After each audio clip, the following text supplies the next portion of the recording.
حضرت عمر رضی اللہ تعالی عنہ کا قول ہے، فرماتے ہیں کہ مجھے اس بات کی پرواہ نہیں ہوتی کہ میری دعا قبول ہو رہی ہے کہ نہیں ہو رہی، مجھے اس کی فکر رہتی ہے کہ دعا مانگنے کی توفیق مل رہی ہے کہ نہیں مل رہی.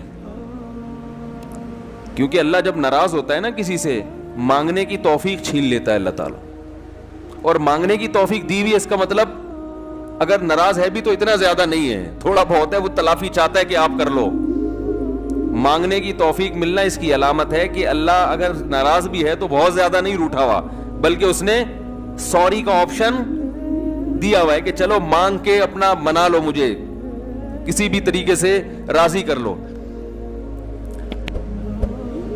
دعا کا اس قدر فائدہ ہوتا ہے انسان کو، اس قدر فائدہ ہوتا ہے، آپ مانگنا شروع کریں زندگی چینج ہونا شروع ہو جائے گی، آپ کی زندگی میں تبدیلی آنا شروع ہو جائے گی. جتنا تعلق اللہ کے ساتھ دعا کے ذریعے بنتا ہے اتنا تعلق کسی اور چیز سے نہیں بنتا.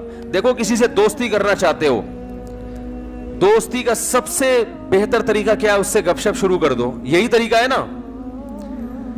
بھائی آپ کا دوست کون ہے؟ وہ جس سے آپ کی گپ شپ زیادہ ہوتی ہو، اسی سے دوستی ہوگی نا.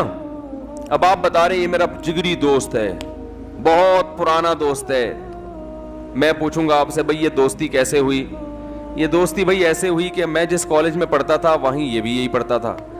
تو کیا کرتے تھے آپس میں؟ کوئی بات چیت ہوتی نہیں، بات چیت تو نہیں ہوئی کبھی زندگی میں، تو پھر دوستی کیسے ہو گئی؟ پڑھتے تو بہت سارے لوگ ہیں. دوستی کے لیے سب سے پہلی چیز کیا ہے؟ بات چیت.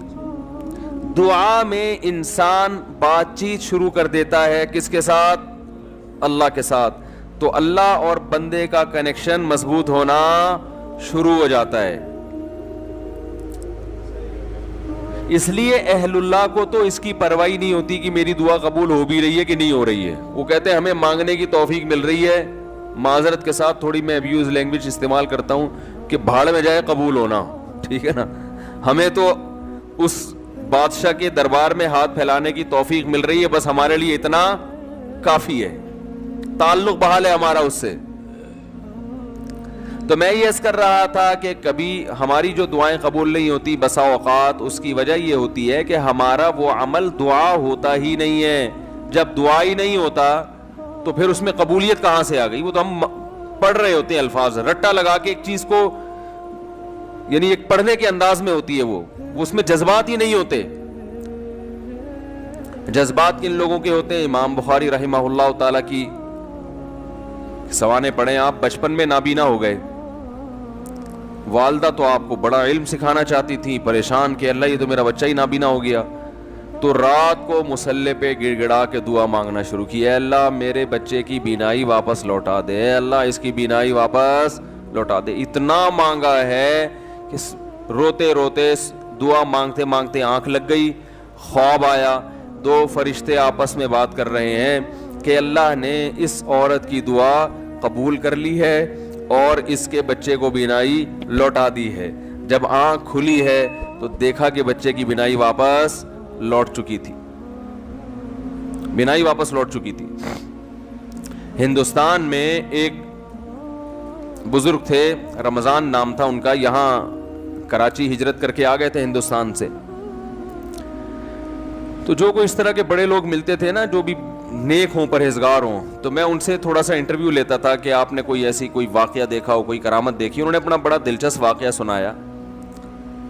فرماتے ہیں کہ میں نے اپنی آنکھوں سے دیکھا کہ ہندوستان کے ایک علاقے میں جو بلوائی تھے نا، جو بلوا کرنے والے ہندو تھے، انہوں نے، دہشت گردوں نے مسلمانوں کے علاقوں پہ حملہ کر دیا. مسلمان بہت تھوڑے تھے، مقابلہ نہیں کر سکتے تھے.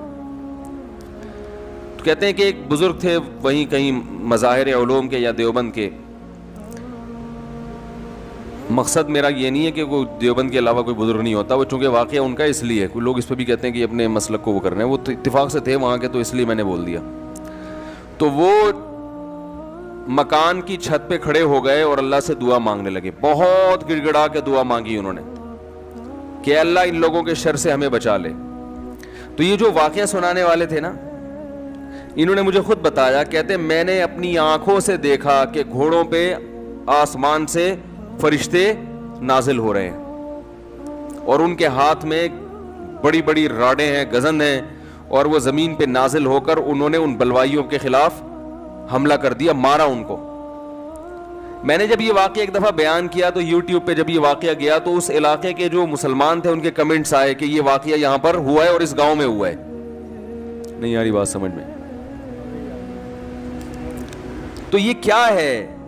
دعا مانگنے والے کی جو دعا ہے نا اس میں طاقت تھی, وہ مانگ رہا تھا گڑ گڑا کے. آپ نے دیکھا ہوگا آج کل ہم نماز استسقاء پڑھتے ہیں, بارش پھر بھی نہیں ہوتی.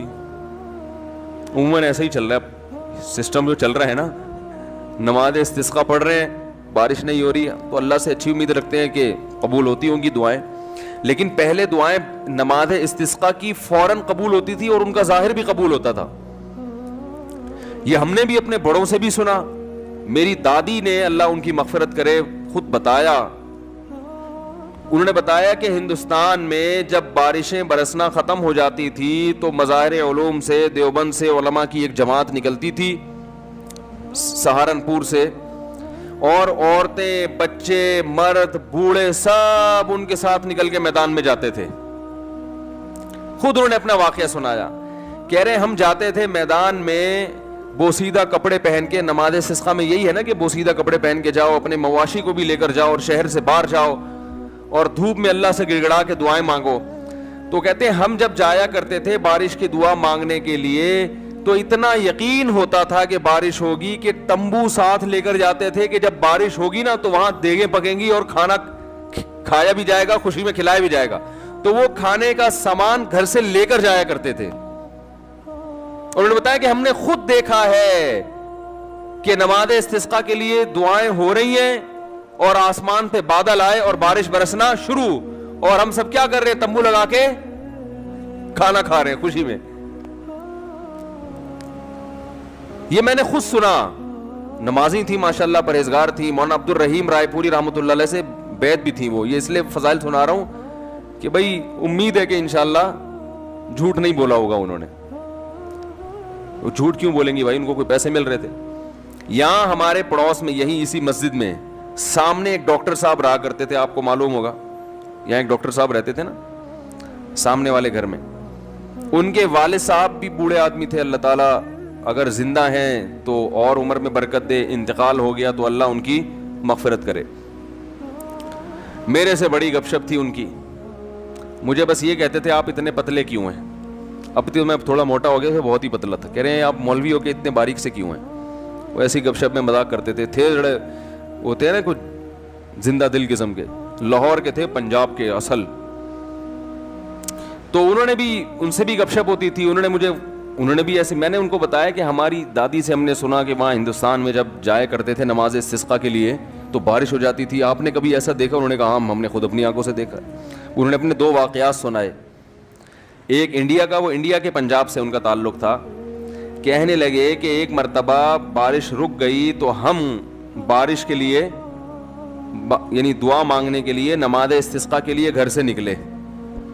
سنت یہ ہے کہ نماز استسقاء میں آپ ایک تو آبادی سے دور جائیں, نمبر 2 تھوڑے بوسیدہ کپڑے پہن کے جائیں, سب جائیں, بچے بھی جائیں, عورتیں بھی جائیں, مرد بھی جائیں, بوڑھے بھی جائیں, سب لوگ جائیں, اور بہت لمبی دعا مانگی جائے, بہت اطمینان کے ساتھ دعا مانگی جائے.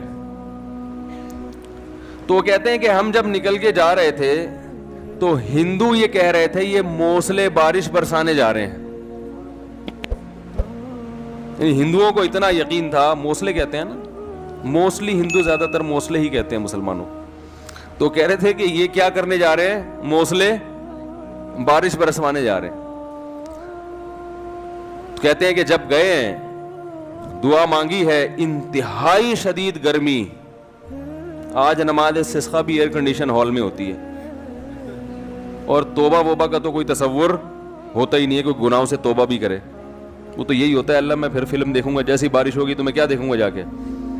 تو گناہ سے تو قرآن کیا کہتا ہے, یا قوم استغفروا ربکم, گناہوں سے معافی مانگو, یرسل السماء علیکم مدرارا, آسمان سے موسلا دھار بارشیں برسائے گا. تو نماز استسقاء کا جو کانسیپٹ تھا وہ یہ تھا کہ آپ اللہ سے اپنے تمام گناہوں کی معافی مانگیں. تو گناہوں کی معافی کا تو ہمارے ذہن میں ہی نہیں ہوتا, اور وہ امام پہ ڈال دیتے ہیں جو بیچارہ دعا مانگ رہا ہے نا کہ اس کی وجہ سے قبول نہیں ہوئی. وہ تو اخلاص سے مانگ رہا ہوتا ہے. مسجد کا امام جو ہے وہ پبلک میں ایسے ایسے ماشاءاللہ بدماشوں کی کثرت ہوتی ہے. کوئی بہن کی وراثت کھا کے بیٹھا ہے, کوئی یتیم کا مال دبا کے بیٹھا ہوا ہے. چلو اب دبا لیا, مال کھا لیا, اب توبہ تو کرنا کہ اللہ میں واپس دے دوں گا. وہ نہیں ہوتا. اللہ میں قحط سے مر جاؤں, بارش نہ ہو کوئی مسئلہ نہیں ہے, میں مر جاؤں گا قحط سے, مگر میں بہن کا پلاٹ واپس, بولو بھائی, نہیں کروں گا. تو پھر کہاں بارش ہوگی میرے بھائی؟ اللہ کہہ رہے ہیں تم بدماشی چھوڑنے کے لیے تیار نہیں ہے. تو وہ انہوں نے اپنا واقعہ سنایا کہ ہم گئے, ہم نے دعا مانگی, اور وہ جو ہمارے امام صاحب تھے انڈیا میں, کوئی جالندھر یا کوئی لدھیانہ کا واقعہ ہے, کہہ رہے ہیں وہ سردے میں گئے ہیں اور اوپر سے اتنی شدید گرمی تھی کہ وہ ہماری کمر جو ہے نا دھوپ کی وجہ سے ایسا لگ رہا تھا جل جائے گی. مگر امام صاحب جو سردے میں جا کے روئے ہیں اور پبلک کو رلایا انہوں نے کہ اللہ جب تک بارش برسے گی نہیں یہاں سے ہم ہلیں گے نہیں. یہ اب دیکھیں جس کو اطمینان ہوگا وہ اتنی دیر تو سردے میں پڑا رہے گا, ورنہ وہ کہے گا یار کچھ ہونے والا تو ہے نہیں, خام خامے کمر جلا کے آ جاؤ. کہہ رہے ہیں وہ انہوں نے گڑ گڑائے ہیں, وہ ایسا گڑ گڑائے ہیں, اور کمر ہماری جل جل کے لگ رہا تھا کہ وہ خراب ہی نہ ہو جائے. اور پھر انہوں نے مجھے اب خود سنایا واقعہ, کہتے ہیں ہم نے دیکھا کچھ دیر ہوئی ہے, اس کے بعد گہرے بادل آئے ہیں اور وہیں بارش برسنا شروع ہو گئی ہے. اور کہہ رہے ہیں جب تیز بارشیں ہوئی ہیں تو ہم جب واپس آ رہے تو ہندو ہنس رہے اور کہہ رہے تھے یہ موسلے بارش برسوا کے آ رہے ہیں. ہندوؤں کو بھی یقین ہوتا تھا یہ موسلے بڑے تیز ہیں. آج کا جو موسلا ہے میرے بھائی ہم جیسے نالائقوں پر مشتمل ہے, تو پھر ہم اپنی ذمہ داری پوری نہیں کر رہے. اللہ کہتے تمہیں یقین نہیں ہے, تو پتہ نہیں کیا کر رہا ہے یہاں بیٹھ کے, ادھر توجہ. میں تو دیکھا ہے دعا مانگتے مانگتے نا جیب میں چیک کر رہے ہوتے ہیں کتنے پیسے پڑے ہوئے ہیں, چاہے 5,000 کا تو ہے نا, وہ خراب تو نہیں ہوا. ہاں بھائی آمین, پھر وہ آمین, پھر وہ تھوڑی دیر میں یہاں کھو جائے گا, پھر ادھر کھو جائے گا. وہ 10 کام ہو رہے ہیں, دل نہیں لگ رہا, ایک فارمیلٹی پوری ہو رہی ہے, تو یہ کیسے حساب چلے گا میرے بھائی؟ تو دعا قبول ہوتی ہے. بعض دفعہ ایسے ہوتی ہے جیسے میں نے آپ کو بتایا, اس طرح سے بھی ہوتی ہے کہ ادھر مانگی اور ادھر اللہ نے بارشیں برسانا شروع کر دی. اور بعض دفعہ دعا ایسے قبول ہوتی ہے, اچھا کچھ کر کے دعا مانگو تو زیادہ قبول ہوتی ہے. کچھ اللہ کے لیے کیا ہو نا, جیسے حدیث میں آتا ہے 3 آدمی غار میں بند ہو گئے, بڑا زبردست واقعہ ہے وہ حدیث میں. غار میں گئے تھے, اوپر سے پتھر لڑکا اور غار کا منہ بند, اب نکلنے کا راستہ ہی نہیں, اور ان کو کوئی آواز بھی نہیں باہر جا سکتی, فون وون تو ہوتا نہیں تھا پہلے. تو اب ان کو یقین ہو گیا کہ اب ہمارا انجام سوائے موت کے کچھ نہیں ہے, اس میں تڑپ تڑپ کے مرنا ہی اور کچھ نہیں ہوگا. تو تینوں نے کہا کہ بھائی دیکھو اللہ کو اپنے کسی اچھے عمل کا واسطہ دے کے دعا مانگو. ہم میں سے کسی سے کوئی زندگی میں اچھی نیکی ہوئی ہو جو آپ سمجھتے ہو کہ بہت اچھی نیکی ہے, تو اس نیکی کا اللہ کو واسطہ دے کے دعا مانگی جائے. تو مشہور حدیث ہے, جلدی جلدی مکمل کرتا ہوں. ایک نے کہا اللہ میں بکریاں چراتا تھا, گھر آیا, اپنے بچوں کو دودھ پلانے سے پہلے میں نے کہا والدین کو پلاؤں گا, والدین سو گئے تھے, تو ساری رات سرہانے ان کے سرہانے کھڑا رہا تھا میں سر کے پاس, ان کو جگاؤں گا بھی نہیں کہ نیند خراب ہو, اور ایسا بھی نہیں ہوگا کہ پہلے بچوں کو پلا دوں, پہلے ماں باپ بعد میں اپنے بچے. پوری رات پیالہ لے کے سر کے کنارے کھڑا رہا, جب صبح اٹھے تو پھر ان کو پلایا, اٹھا بھی نہیں رہا. والدین کی خدمت کتنی بڑی نیکی ہے دیکھو. اللہم ان کنت فعلت ذلک ابتغاء وجہک فاصرف عنا ما نحن فیہ فاکشف عنا